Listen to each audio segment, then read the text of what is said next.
Hey y'all, it's Stephen Van Kampen-Lewis on November 6th, and I am bringing my orchids inside this greenhouse. So right now it's pretty hot, but at night it's been getting pretty chilly.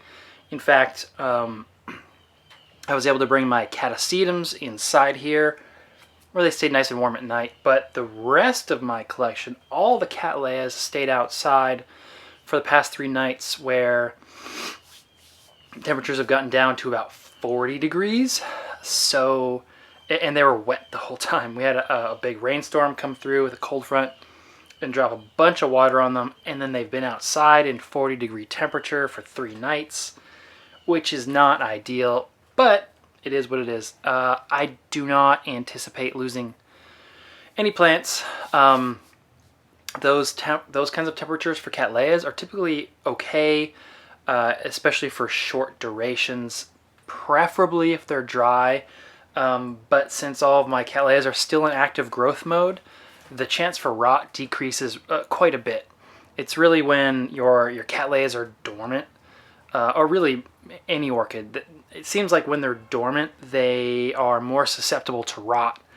And my theory is, and I'm totally making this up, but my theory is that when the plant kind of shuts down for that dry dormant season, it doesn't really have the ability to fight rot or different infections. But when they're in active growth mode, I think they still have a pretty good internal immune system that's able to fight that kind of thing. So despite being extremely wet and soggy and seeing 3 nights of 40 degrees, I think I don't anticipate losing even a single one, so, or even having any kind of a setback. But that's not why we're here today. Actually, what I want to talk about is Cattleya walkeriana. And if you have been following my channel for a while, I've had problems blooming my Cattleya walkeriana because that species is very sensitive to night light.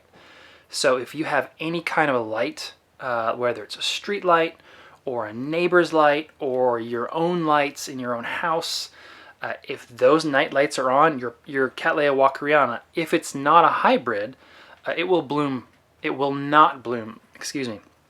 So my neighbor right there, they have night lights on, and so I have tried to think of a way to block that, and I came up with a pretty simple solution of just hanging a piece of wood in front of my blooming size Cattleya walkerianas to block that night light, but still allow sunlight to come in, and it seems to have worked. So I want to turn my camera around and show you some Cattleya walkeriana spikes.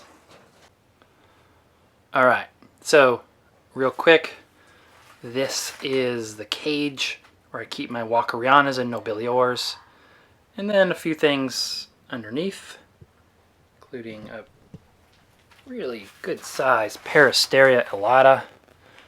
Big old onion sized bulbs this year, so I'm pretty happy. New growths, but the walkerianas are behind this piece of wood that's just kind of hanging there. And so, let's start with the saddest story so far.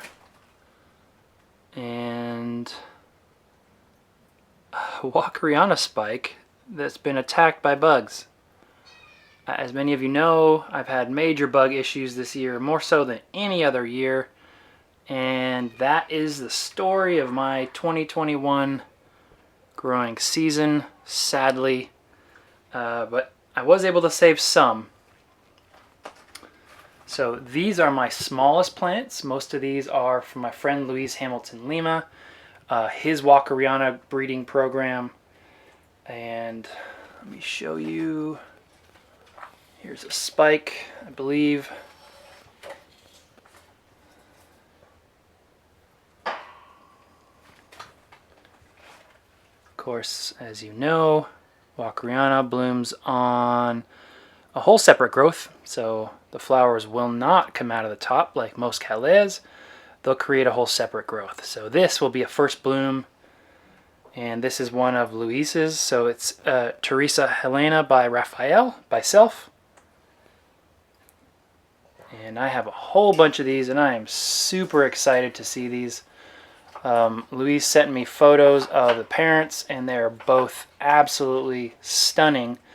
So while this is indeed a sad story, we have some more on the way, and I'll, of course, show you guys the blooms as they come along.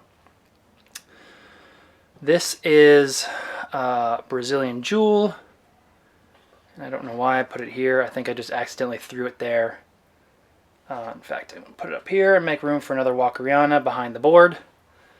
But the most important success story of this is right here. So this is my walkeriana, Estrella da Colina by Oliveros. And as those of you who watch William Green's channel know, I gave him a cutting because I couldn't get mine to bloom. And so the implementation of this board that blocks the nightlight has worked. And the farthest along, of course, are these two buds here. As you can see, let's zoom in a little bit. Got some ants chewing on the happy sap. And then we have a regular growth. No, I can actually feel a bud in there, but I'm not going to try and force the camera to show you. Here is another bud, another couple of buds actually with ants on top.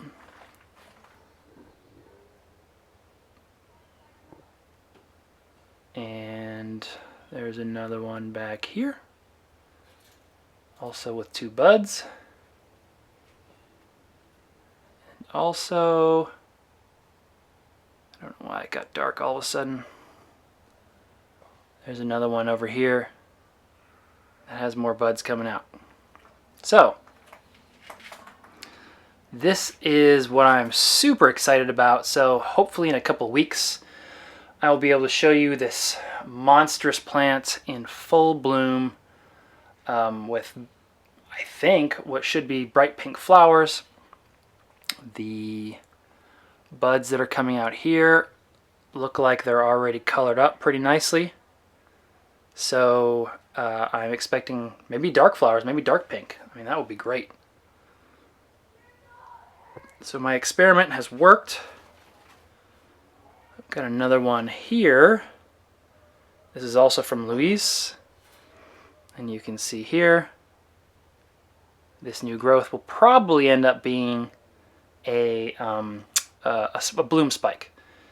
And at this point, you can't really tell if that's true or not, but the time of the year and the success of the plant next to it leads me to believe that that will most likely be a spike, as well as the success of these smaller siblings of that one that are starting to bloom. So this is just a little, as another tip or a trick, I guess you could say, to getting your non-responsive walkerianas to bloom in the face of nightlights. So, quick update on this guy, and well, all of these guys, and I will, of course, be doing some more videos from the greenhouse, at least, you know, from now basically through early April is typically when I pull everybody out and put them underneath the oak trees.